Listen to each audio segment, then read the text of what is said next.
Yıllar süren geliştirme cehenneminde sıkışıp kaldıktan sonra nihayet 24 Mart'ta Paramount Plus'ta premierini yapan TV dizisi uyarlaması, Halo'nun, birbirine yeterince benzer görünen ve hissettiren çok sayıda TV ve yayın seçeneğinin hemen ardından gelmesi bir hata değil. Şok etme ve dehşete düşürme yeteneğini azaltır. The Mandalorian'dan, Matrix, Resurrections'a ve Foundation'a kadar ekranda, Halo ile aynı temaları ele alan çok sayıda büyük bütçeli bilim kurgu destanı bulunmaktadır. Yapımcılığını kısmen Steven Spielberg'in Amblin Television'ı üstlendi. Paramount'un kendi, Star Trek, şovları bile yeterince yakın bir kaşıntıyı kaşındırabilir. Dolayısıyla, diğer seçeneklerden oluşan uçsuz bucaksız galakside öne çıkma arayışında, Halo için sorulması gereken soru, bu uyarlamanın yalnızca kaynak materyalinin mevcut hayranlarını bir fark yaratacak kadar çekmekle kalmayıp, aynı zamanda bunu yapamayan izleyicileri de kendine çekip çekemeyeceği oluyor. Video oyunlarını, kitapları ve çizgi romanları da içeren, genişleyen,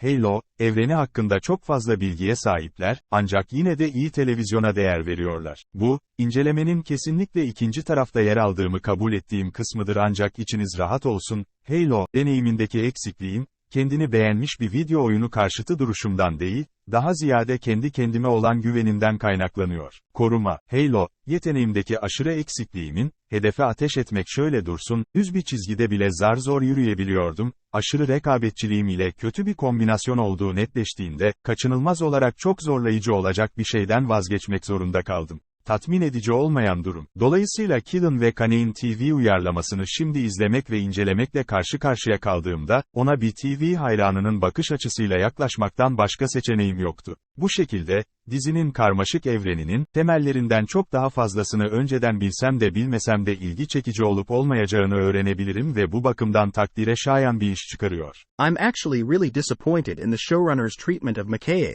the Human Covenant spy played by Charlie Murphy, the Irish actress from Peaky Blinders, not Eddie Murphy's brother. She would have been another great foil for John since this is a woman who is his sworn enemy, even more than Quan Ha. But because of their shared connection to the artifacts everyone is after, they become so close they wind up as lovers. The idea of John having a girlfriend is unfathomably weird, but why the hell not?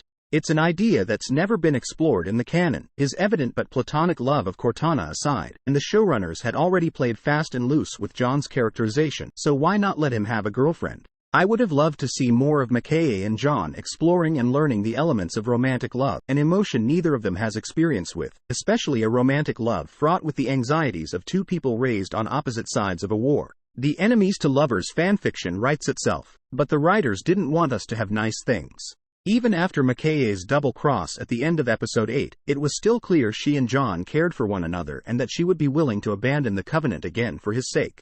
But when he's seconds away from convincing her to join him once again, KAI-125 shoots and kills her.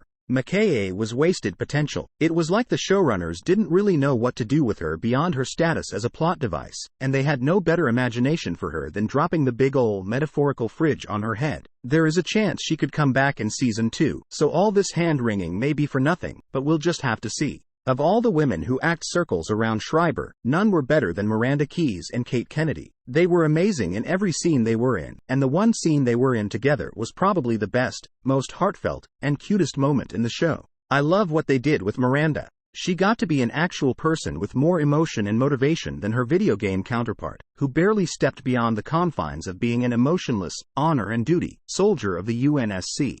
I felt for her in the moments in which she tried to connect with her mother Drive, Halsey, wishing to be both respected and loved by her while also wanting nothing to do with her, by any means necessary, cruelty. Master Chief, filosuyla birlikte Madrigal'i keşfederken, kendisiyle başka hiç kimsenin konuşmadığı şekilde konuşan bir Covenant kalıntısı bulur, onu hemen kendi kendini düşünen bir sarmalın içine atar ve Parangoski ve Halsey gibi ciddi alarm zilleri çaldırır. Video oyununda Master Chief, figürünü gizleyen kaskının tam vücut zırhına sıkı sıkıya bağlı kaldığı noktaya kadar amaçlı bir boş sayfadır. Bu TV şovunda Schreiber, özellikle de karakter emir alma konusundaki toplam kararlılığını sorgulamaya başladığında ve beklenmedik bir huzursuz yurttaş çifti yaratmak için Kıvan'la bağlantı kurduğunda, Schreiber'ın üzerinde çalışacağı çok daha fazla şey oluyor. Schreiber, Master Chief'in kimlik krizinin ilk çıkışlarında iyi bir performans sergiliyor. Ancak Pedro Pascal'ın alaycı, yıldız savaşları, savaşçısı kadar doğrudan karizmatik veya ustaca yazılmış bir karaktere yakın değil. Anlaşılması gereken daha sağlam bir karakterizasyonla, değer verdiği her şey geri dönülmez bir şekilde kaybolduğunda, Kıva'nın meydan okumasını ve içten gelen acısını somutlaştıran